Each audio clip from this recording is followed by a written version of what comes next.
So good morning, dear friends. Welcome to today Mindfulness Day. So first of all, we will listen to 3 sounds of the bell before we start the session. So please sit upright and relax. Relax your whole body and just come back to your in-breath and out-breath. And just let go of whatever is in your mind about the past. Just be here in the present moment and just breathe together. Thank you.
So good morning.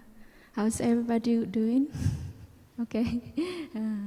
So we would like to first of all thanks for those who came for the weekend and helped with the work, community work. And yesterday we have a wonderful work together with the monastic and lay friends, and we help so much. Our hamlet very clean and beautiful. So thank you so much for your time and your practice with us here. And also would like to welcome our new friends who come here for the first time. So today we will have a practice sharing together with the monastic, and we have some question and answer. So we will be here. We are happy to be here and try our best to share our practice. And I would like to, first of all, to introduce my brother and sisters on the panel. On my far left is Brother Pro, Brother Promise, Dharma Promise, and he from France, and he been to many many places in the practice, many center in our tradition, practice center in our tradition, and he really enjoy nature, and he enjoy reading, and I don't know if that for sure, but he enjoy discover the practice and researching about Buddhism, and he speaks many languages, French. He also can speak Vietnamese. And if you want to ask a question in Vietnamese, he can also understand. So thank you, brother, for being the panel. And next to him is Brother Insight. He recently came from Deer Park Monastery, and he came here just maybe 5 or 6 months. And he really good at Kung Fu. He's a Kung Fu master. So after this, if you want to learn Kung Fu, you can approach him. And he's teach Tai Chi, and he enjoy a lot of doing walking, exercise, and also he have a lot of insight to share today. Thank you, brother, for being here. And next to me, my sister Khe N, a adornment with appropriateness, or you can call her Sister Starfoot. It's just literal name in Vietnamese. And she's one of the elder sisters here. And she's been here about maybe 8 years, if I'm correct.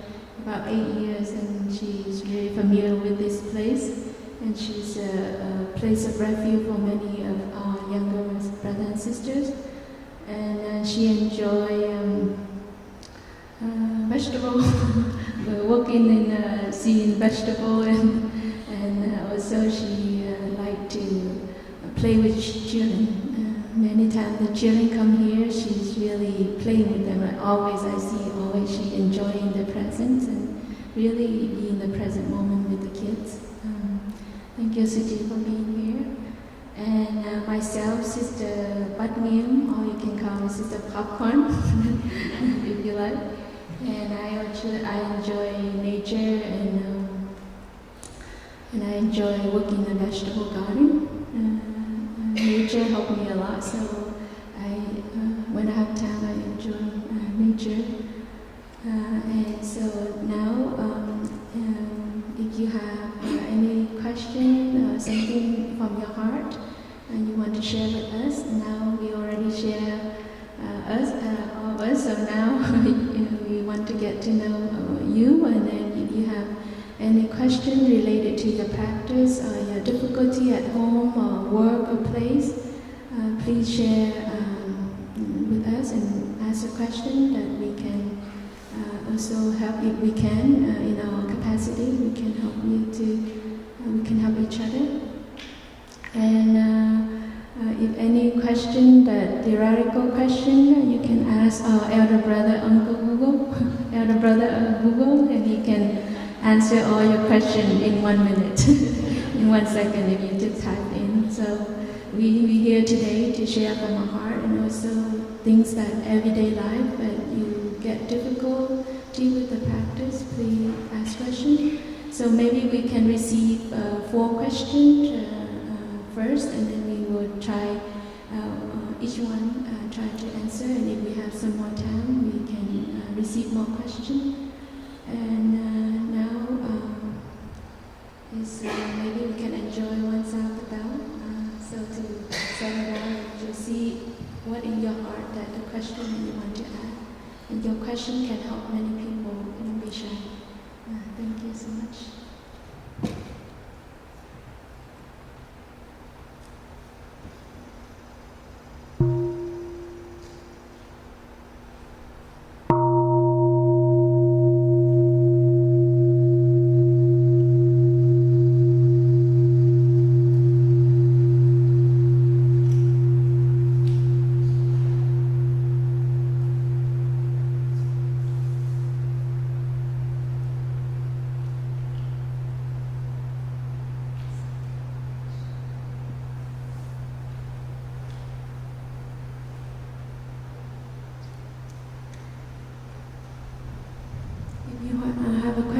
Our sister in the back, she have a microphone. You can raise your hand and she will bring the microphone to you. If you are shy, you can write down and then give it to us. Thank you.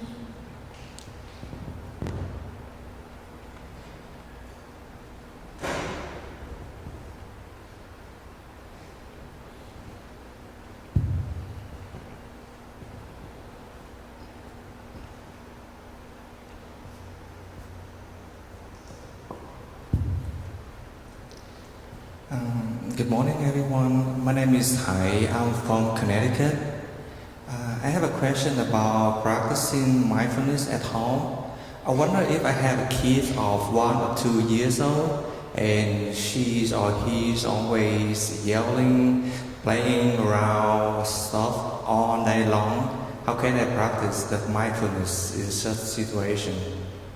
Thank you.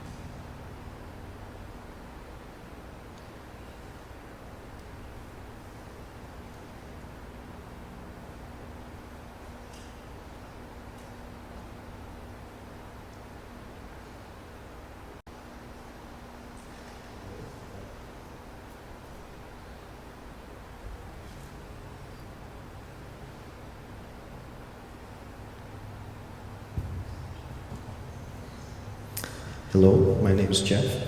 I have a question about dealing with a particular difficult situation in these times.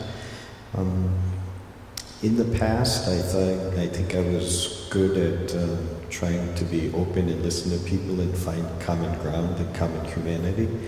But perhaps in the current political climate, sometimes that is more difficult, particularly if I have the impression that they support views that cause harm and suffering. So I was just wondering a little advice on two aspects of that in order to try to handle it more skillfully when it happens and to handle my own anger. So if there's some advice on what to do ahead of time to kind of be prepared for perhaps an encounter or discussion with somebody with perhaps very different views, views that you may view as harmful. And then secondly, kind of perhaps how to be prepared in that moment itself so that anger doesn't arise quite so much. So there's a better chance I could handle that skillfully. So, thank you.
Hi, I'm Neely. I just wanted to ask how you hear the voice of intuition in making decisions, or what process you use in making decisions.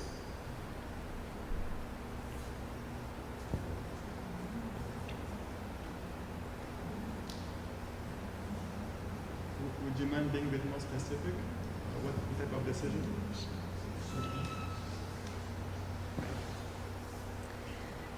Yeah, so like in life, I think this is something we face every day. We have to make decisions, but I mostly always hear two voices which are totally contradicting. And I believe, and I don't know, you may be believing differently, that there's always a best route for us, and it's, I don't know if it's our ability or even if we can do it to find the best route always. I think it's not possible, but maybe I'm thinking if I improve myself with different kind of practices, maybe most of the time I can choose the best route for myself. So I was just wondering if in your practice you have found tools to do that, you know? Thank you.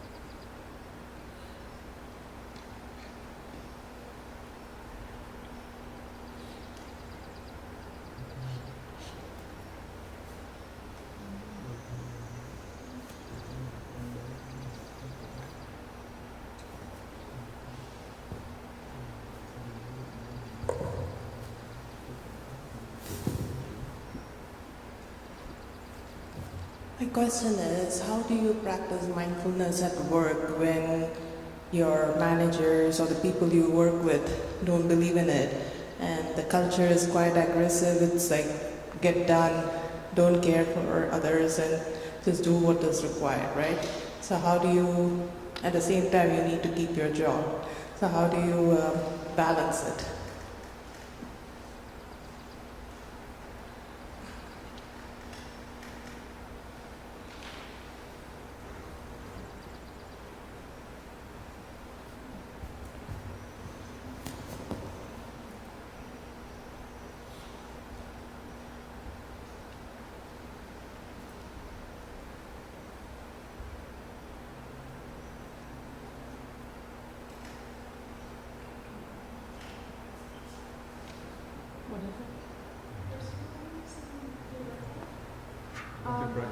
Practicing mindfulness at work with where the culture is not promoted, and how do you practice it and at the same time maintain your work?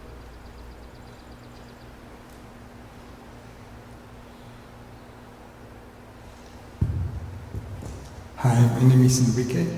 I went to the movies yesterday and someone was eating next to me, making a lot of noise, and that made me sort of very upset. My reaction was to tell him to behave, in a more considerate manner for people who want to see the movie. But the guy kept doing it. So how do you handle in a mindful way this type of situation?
Good morning, dear friends.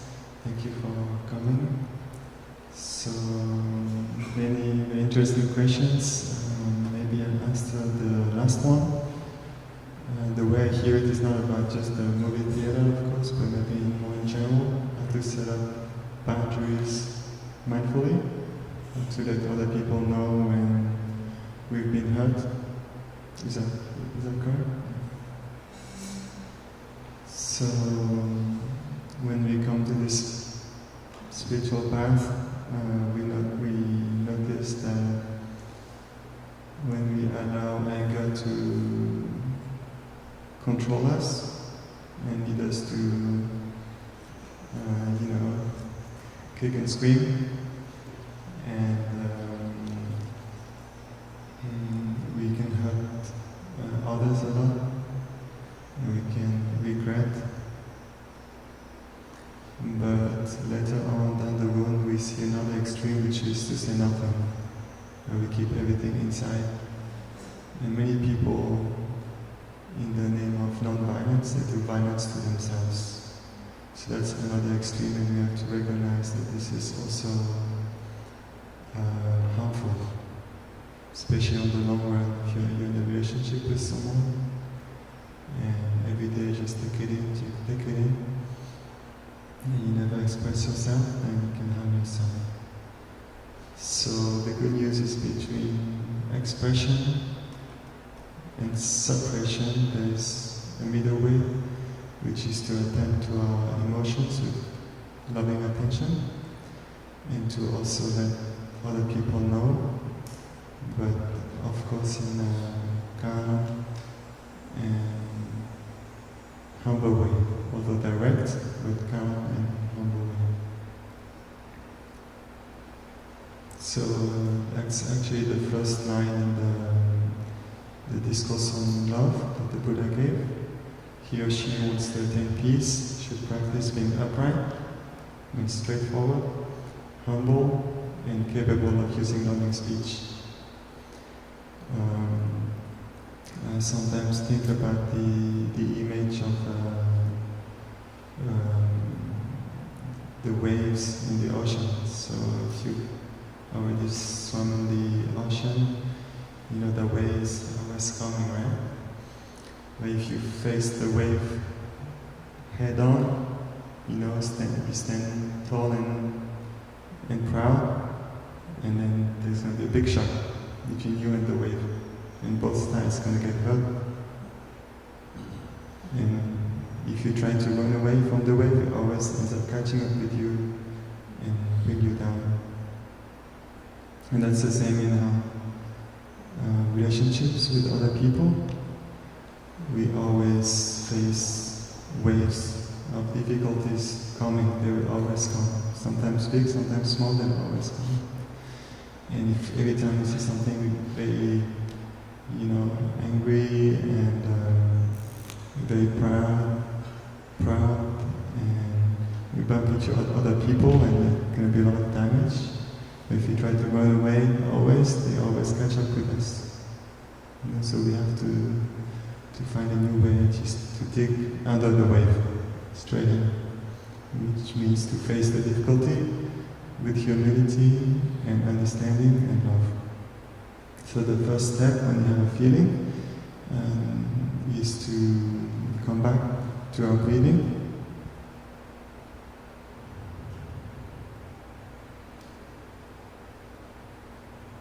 And offer some attention, offer some love, some kindness to our emotion. Oh, anger, I know you're here. So let's breathe together.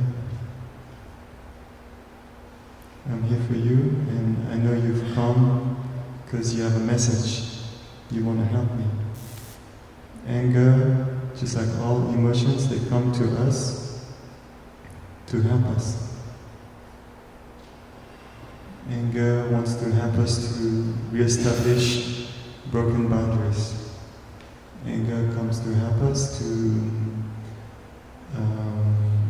find our space again. And this space can be physical, can be emotional, it can be social. In all cases, it's our responsibility and our job to listen to our anger and take time to think it, and also look at the perception that was behind the anger. Because although the ego wants to help us, sometimes it's based on one perception. For instance, maybe the person next to us eating popcorn is just doing that on purpose because he wants to ruin our film or something. We make up stories very quickly. And it's good to, if possible, to double check with the other person directly. I'm sorry, but I want to understand, why did you do that? life is difficult enough. We don't need to get angry over things that never happened. For instance, in the case of jealousy in a couple, or intentions that nobody's had. For instance, the person you think he just did that to ruin your movie. And once we feel we more or less taken care of our emotion, we can confront the other person and let them know how their behavior impacts us. And ask them how concretely they can support us. So it's very different from saying, oh, you're such a blah blah blah, because that's, when we do that, we shut the communication. And the other person gets offended, and then we're offended. The other person wants us to understand them, but we don't have the space to understand them. We want them to understand us, but they don't have the space to understand us, and everything is stuck. And we're not making progress. So when we stick to the facts, you did this, I felt like this is how I perceive things, and now this is how I would like to support you. I would like you to support me. Do you think you can do it? And then we listen to the answer. So that's very concrete. So there is a middle way, and we can learn to do things. We do this with small things, and then we can do it with bigger challenges in our lives. But we do have to face difficulties, and the secret is to face them with more understanding, and a bit more patience, and a bit more love and willingness to make progress together. Thank you.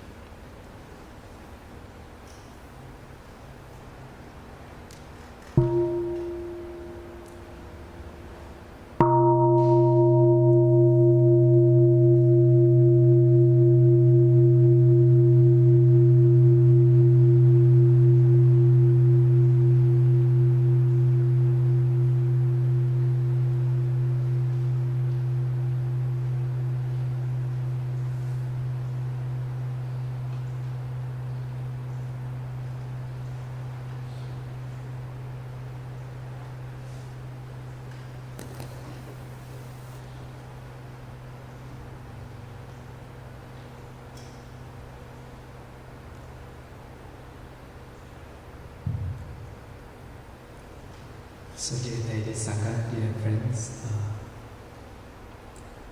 when I look at the different questions, that I don't have any particular choice, but something about deep listening and practice handling the different viewpoints. And this question also is sometimes how can we, sometimes about the anger to come up with different views, point views and anger, how can we prepare to be in the present moments, that you don't get angry, or prepare in the present moments, that how can we be in the situation that you can listen together. I really proud of myself that I'm very gentle and fresh, but just let you know that last week I got angry twice. And I was in isolation, I was crying. Today is actually I practice on gratitude because 9 years of my root teacher passed away today. To see that how much I have gratitude to my root teacher and brought me to spiritual life. I come back to the roots. I breathe with that. I listen to my heart. And I see that actually thank you to my anger. manifest it, and I wake a little bit and see that, wow, I'm still human. I'm still human. I'm still practicing. And that moment, I decided to, because I got angry with my sister, and then I decided to sit with her to deal with that right away. Because why? The things brought me that kind of like, usually when I get angry, I don't use any violent stuff, but my voice like a little bit like too loud, and, not that gentle, and too fast, and carry some emotions. But I think I breathe, I stop a little bit when I finish my speech. So when I listen to the situation, listen to my heart, to see that, wow, thank you for anger manifested, that I can recognize that the seed of anger, the seed of fear is still here. Because we live in environments that we work together a lot. Even I work together with sisters and brothers a lot. Sometimes different point of views, we don't understand each other, and it's very difficult, very difficult. And then I think that I'm practicing this. Different viewpoints, different situations, the challenges, no matter what practice do, what you do is you practice. So when the emotion come up, I get angry, I feel, wow, thank you for manifesting. This is a chance for me to take care of my anger, take care of myself better. And I offer compassion, offer the space to listen. What is that? Listen to myself. So yesterday I did the reading with my friends. I listened to myself, I shared with the friends. Every grass and weed that I put up with silence, and I listen to myself, listen to my breathing. And today I walk for my teacher to nourish my aspiration again. So in a positive way, that deep listening concerning to also listen to yourself and practice the present moment is always that, do you have a time to listen to yourself? Will you offer your gentleness and stop to have a time to look, really look and listen? What is going on? And I think I learned to practice mindfulness. So I offer that space. I don't feel too desperate and disappointed because I get angry, but I feel that I feel just a little bit sad, of course, but I feel I need to practice more. I feel that I don't offer myself enough time to come back, to take care of myself. So I determined in that moment to practice better, to take care of my anger, to listen, to come back to take care of my fear, the seeds of anger inside myself. In order to do that, I need to offer time and space to listen, to stop, and to care for it. So I think that is love. I think that is love. And I also write down what is condition to make me feel happy and gratitude. And I realized that today is actually it's Memorial Day of my root teacher, 9 years passing away. And I feel that is bring back to me about a lot of gratitude, a lot of love. That is why I become a monk. And without practice in the temple, I cannot be further inside now, here in monastery. So it's a lot of things bring me back to the beautiful memory, and that's very healing. Practice gratitude bring me happiness and healing. And just a little bit the stuff that in my heart I want to share. I don't know if that's helped you a little bit about the question, but that's that. Thank you so much for listening.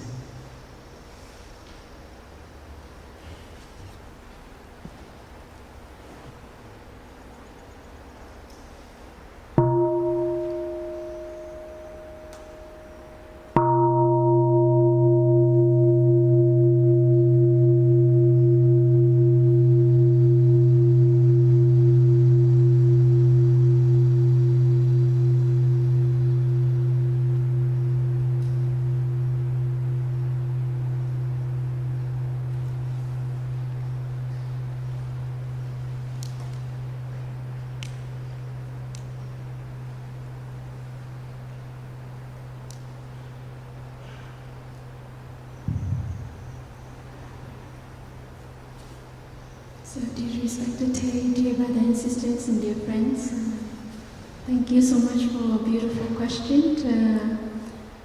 When I sit here and I listen to all the questions, it's all related to mindfulness. So mindfulness is the energy of aware and awake and aware of what is going on around us and inside of us. So around the question about children, the noise, aware of the noise of the children, the noise of people chewing, all the noises. And so here we have the practice of listening to the bell. So one of the practice is kind of a noise, right? if you don't know the practice, it seems like a noise, but it's a way it's helping us to come back to ourselves. I know with children it's very difficult because you have to tend them all day, and sometimes it's like annoying and irritating if you don't have a practice. So I just want to share with my experience with my nephew. I have a chance to went home and stay with my nephew, and he was only like 2 months old. So I have to take care of him all day, and because he's so young, we worry. Like as a father or a mother, we worry and we don't have peace inside because we worry if they fall, if they're gonna do something. That's why the worriness is also block us, and we don't see the beauty. So there is a noise, but also there is a beauty in a child, and they only in that state for just some time. They will be adult, and then they will know if something happens, they have to be quiet. But as a child, they have to do what they need to do. So that's mindfulness, aware of really the child is a child. Mindfulness is be clear that you know what is that person are and what the state they are in, so that we don't get so emotion and so strong. But I know it's difficult for a parent to take care of a kid. So from time to time, when they smile, I smile, and when they play, I play. So I'm aware of their being. If they cry, I know that they cry, and I need to give them milk. So just be present. With the kids, you have to be present. That's mindfulness. If you're not present, they will, they want to get our attention. Always, the kids, they always want to get attention. But if you are not there, they will try to get your attention. So that's why they cry or they do something. So when you know that, you be present. Whatever you do, your child is your object of mindfulness. So mindfulness is mindfulness of something, like mindfulness of the noise, mindfulness of the children. So mindfulness of the presence of the kids in front of you. And when they are asleep, you have a chance to rest, right? But you don't want to rest. You want to do something else. So when you prioritize what is important for you right now, this is stage. So you take time and you also rest, because you need rest too. You need to take care of yourself. So aware of your energy too, that if you get tired and you try to be cranky on the kids, and the kid also reflect back and they cry too and make you suffer, right? So if you know that your body, you schedule your time in the day. When they go sleep, you rest. And when they wake up, you have energy to play with them. If not, you will be very tired. And the kids are always crying. Or sometimes if you present and you are clear in your mind, you are at peace, they will be at peace too, because it depends on your energy. If you agitated or you get angry, the kid will feel it, the energy that you are. But if you are fresh and whatever you are attentive, if they need something, you will be there and they won't be crying. So it's just a need time, and if you take time in the morning, if the kids not wake up yet, you take some time to do some sitting or some time to take care of yourself. Just breathe and just be fresh, refresh your mind so that you begin a new day. Because sometimes parents, they pile up a lot of stress from work, from whatever, and also the responsibility on the kids. So I I also have some stress when I first started with my nephew because I worry so much that they're gonna fall, they're gonna do something, and I my first experience, so I don't know what the kid needs and change diaper. I don't know when. So due time you learn to the kid with the kid. You learn and you arrange your time and yourself. But first of all, you have to be at peace. If not, you will get really stressed. I can see that in myself at the first month. It's really stressful, and I could not sleep because when he sleep, I'm worried if he like needs something or he fall over or something. So I didn't sleep. But actually, when kids they sleep through. Like if they have enough milk, everything, they sleep through. And if your kid's like 2, this time he really like to discover. The kitchen. Take all the pan and pot out and you want to throw everywhere. But if you see that, he needs to discover. So you be there with them and teach them, and they will also learn what is the pot is, and you explain. You have to have time for the kids. And also I would like to share about the noises. This morning when I was sitting meditation, and suddenly I have like the wind came or something, so I make a lot of like coughing, and I'm aware that I'm disturbing the sangha. But the moment I judge myself a lot in my head, but I say, oh, it's okay because I have to, because I cannot avoid it. So I come back to myself and just follow my breathing, and it slowly it disappears. It doesn't bother anymore because I focus on my breathing the whole entire time from the beginning to the end. So it just open up or something, and it's clear in here. But I still have another noise, like I swallow my saliva, and it's make a lot of noise. I think my sister next to me get irritated. So I also aware of that, and I look at that.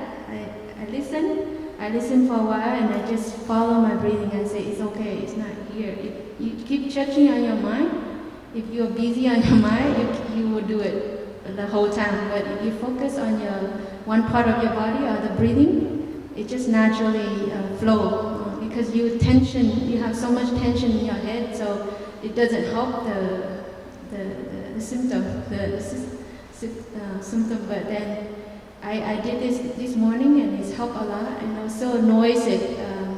I have difficulty to sleep sometimes, and it's make people go to the toilet, and I get irritated. It's like, why do you have in my head, because of your judging of previous things in your mind, because you don't have space or you're not restful. That's why you get angry easy. But if you have some space and if you focus on, not mind the business, and you just follow to sleep, then it's okay. But it's difficult. It needs training. It's training in the head first, and your body listen. If you don't train in your body, then your mind won't listen too.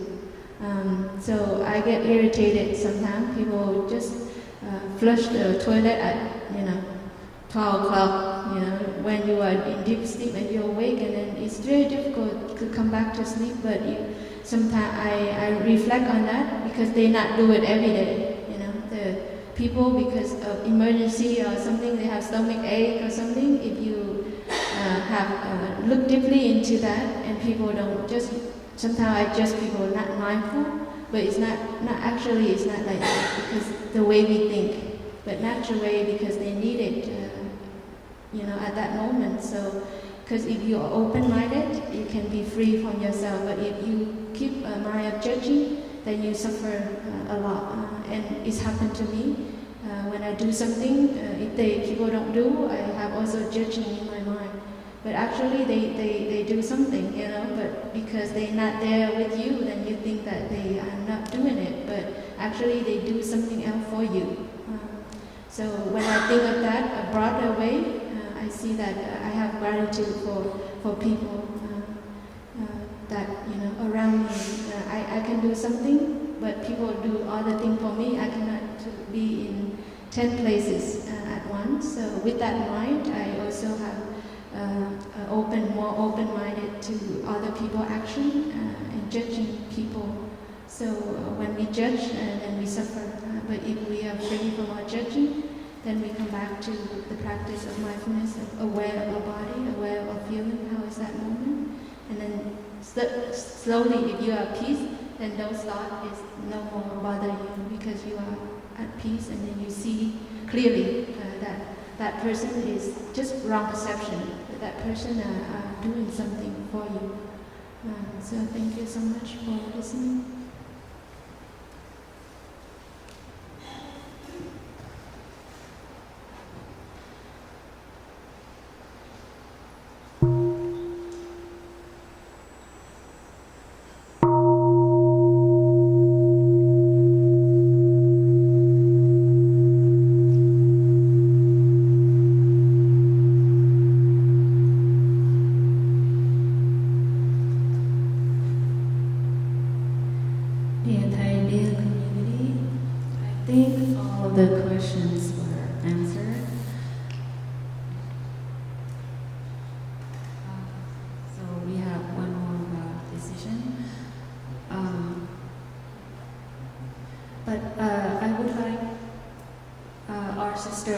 Shared her experiences with how to practice with children, and so I also have a little bit experience.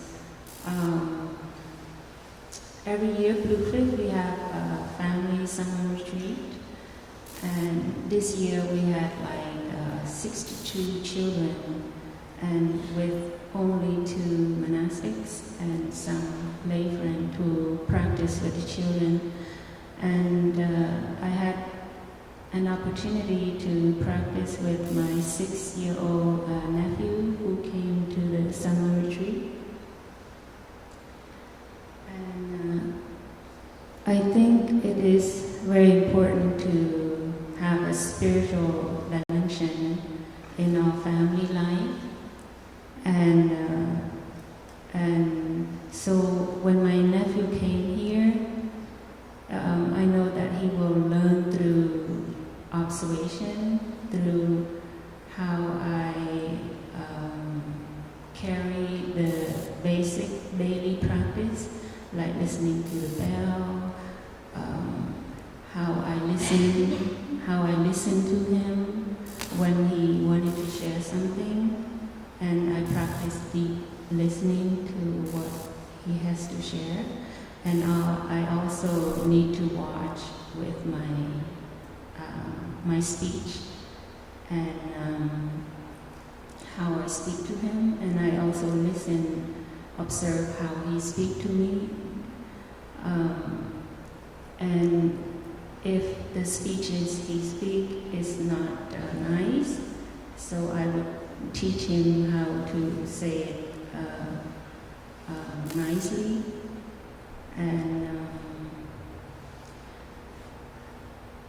And there's so many creative way to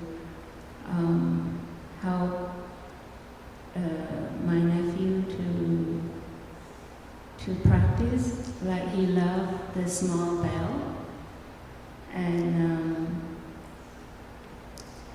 so he practiced listening to the small bell, how to invite the bell. And I also agree that we need to be in their world in order to understand them. And I also invite him to join me what activity that nourishes me. For instance, I think the children, they are very simple and they have the capacity to in touch what is refreshing and nourishing, like in touch with nature, and I also like that a lot. So we spend time in nature doing simple things like feeding the fish, exploring the pond with the creatures, picking fruits, There's so many simple activities that I can do with him. And also, there are moments that I'm not skillful with my kind speech practice. So sometimes when I feel irritated, so I acting out of emotion. And I know that young children, they are very fragile. So when I raise my voice or acting out of my emotion, I could put a very negative impact in his consciousness.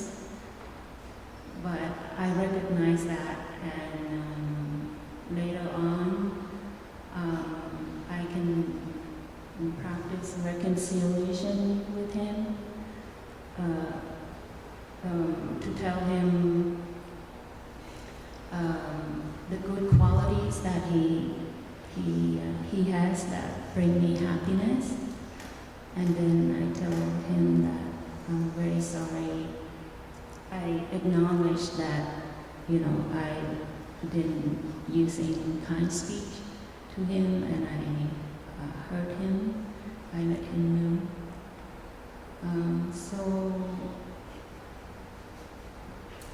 So I think anything that you like to practice, I practice myself and share with him if he's open. Sometimes when the children come here on Day of Mindfulness, something that I like to do, I share it with them, like creating an altar, just touching positive seeds in them. Yeah. Thank you.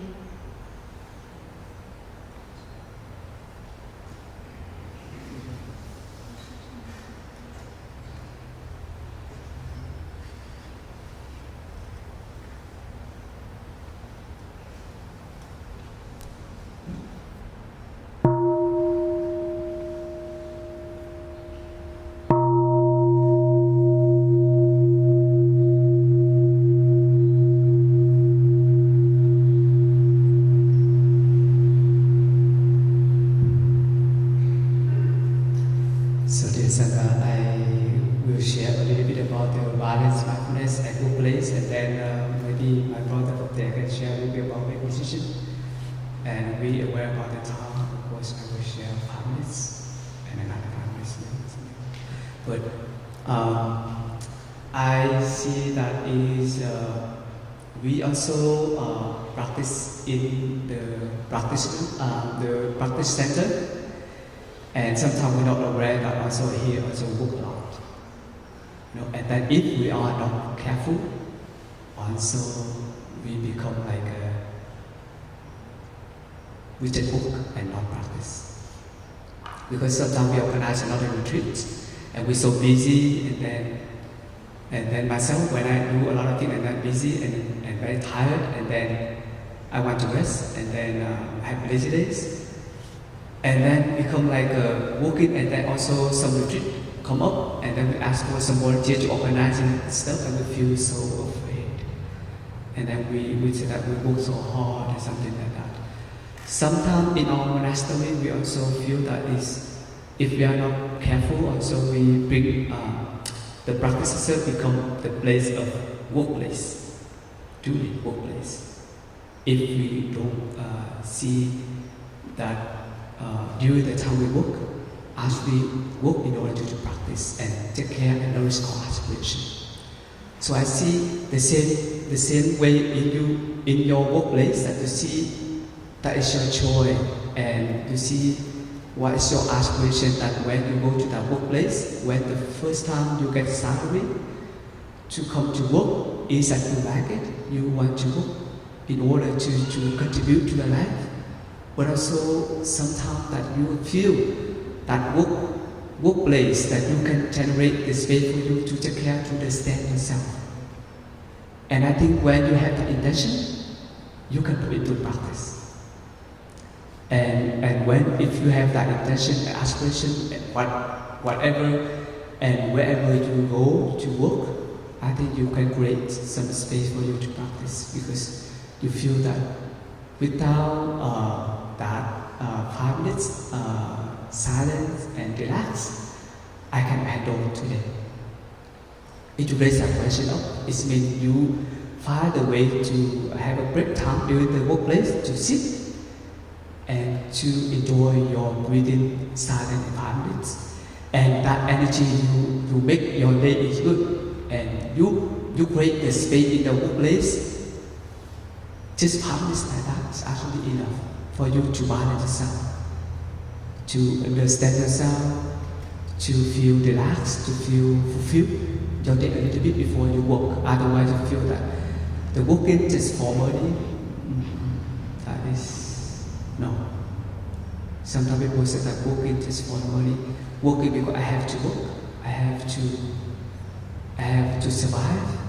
Maybe, yeah, that is a result and that is the things that we want to do, but I work because I like it. I want to come there to contribute in the world that I do my way. I do my way differently. Even my company, people do crazy stuff. I can enjoy my walking in the airport.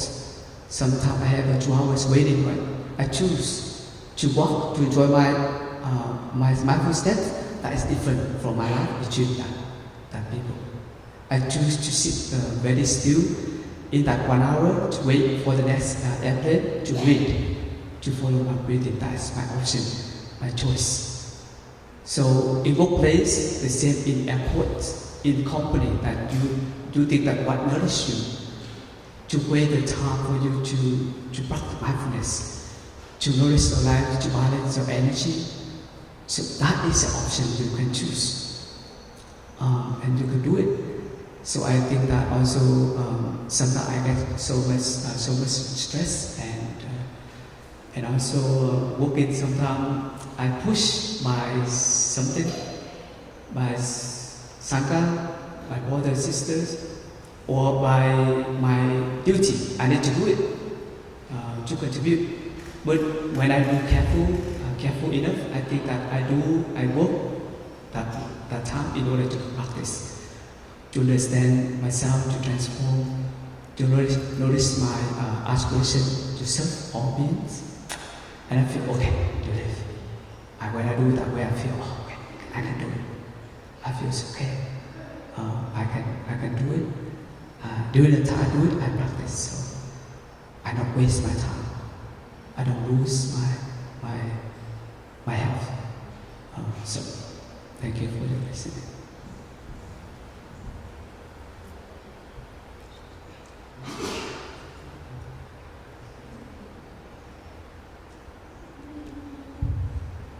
So dear friends, we don't really have much time. And the question on how to make decisions is a big question, very important question. So let's see.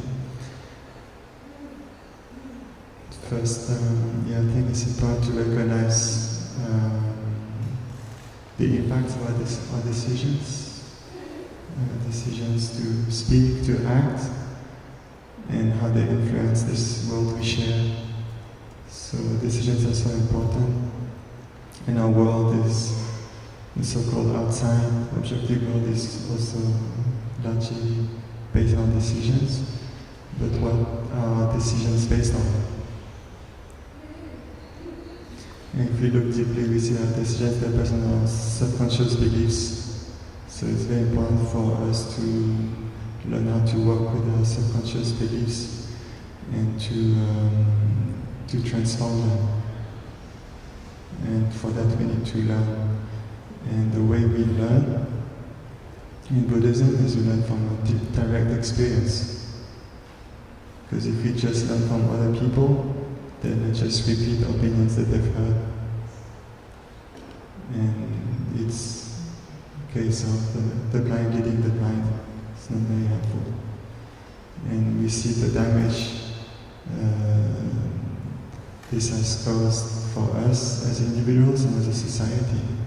when we, tell each other, okay, success is the amount of money you make. Or we have to believe that we are separate. Or we have to believe that our decisions, our actions will have consequences, and so on and so forth. So we need to learn.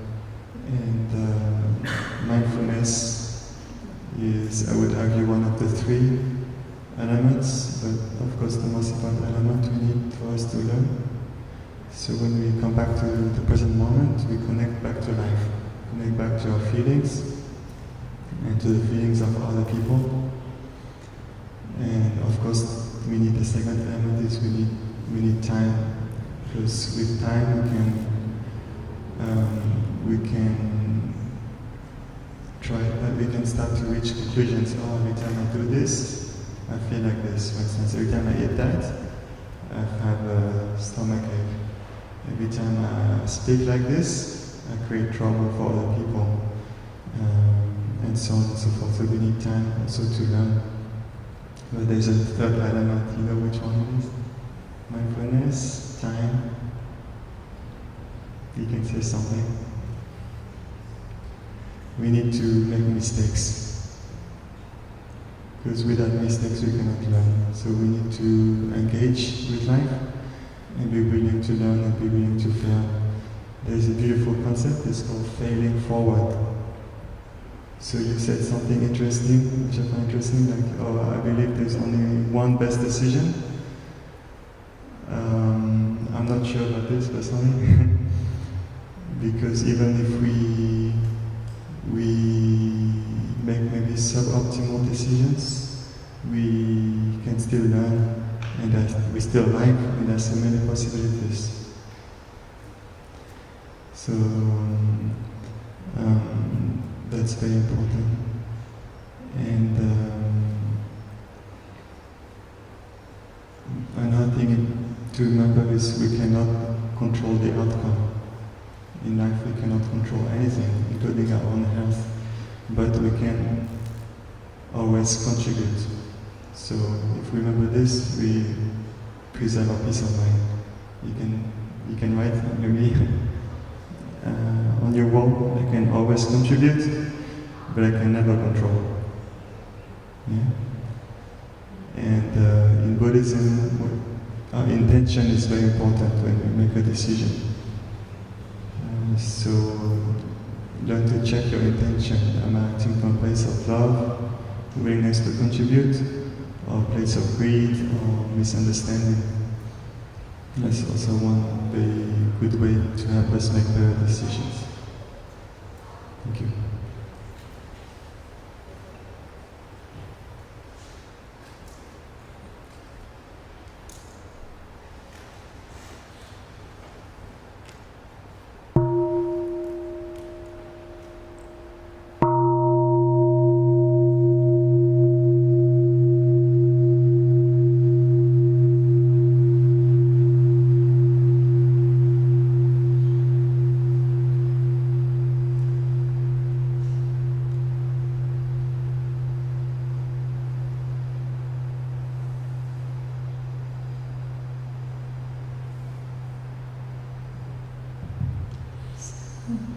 Dear friends, so now I think our time is finished, and thank you so much, brother and sister, who answered the question, and also thank you for your beautiful question. To end, I would like to just share a little bit, just a story, a short story related to the question, workplace. Like my brother shared, is the intention that you are put in is very important. You have to check why you are there in the workplace, and what can I do to help myself and also people. And normally we practice, we don't want people to know. We practice without practice. It's one of the way that we have to train ourselves first, because if we are in the environment that is very hectic, and then we don't have a practice before at home, then you cannot deal with that. So you can set up a place like, every morning or the night before, or you try to have some time to practice before so that you're ready to come and with your intention, the mind today, what I want to do at my work, so that it helps your mind to be calm. And also, I just want to share a story. Last week, me and my sister went to Walmart and we just walked, and it was really busy. We just walked, Michael and entered the Walmart, and there's one of the cashier. She was so busy, and then she saw us, and then she just touched something in her, because in the workplace, in a busy place like that, we need someone to be mindful, to be at peace, and then other people can take refuge. We didn't do anything. We didn't say that we practice mindfulness, and we didn't have any intention in our mind that we just go to the Walmart. So there's one, she came and she thanks us, like, oh, you look so beautiful, can I hug you? But I didn't know, I just do my work, and then my sisters come out to check, things out, and then she wanted to know us, and then she wanted to hug. Can I give you a hug? And she wanted to come here to practice. So in a way that if you practice, without practice, people will know if you have peace inside yourself. Without your intention, people will touch and they will ask, oh, what do you practice? And if you do that, if you can be a model for your workplace, if you practice well, it will affect a lot of people and help a lot of people. So thank you so much for being here.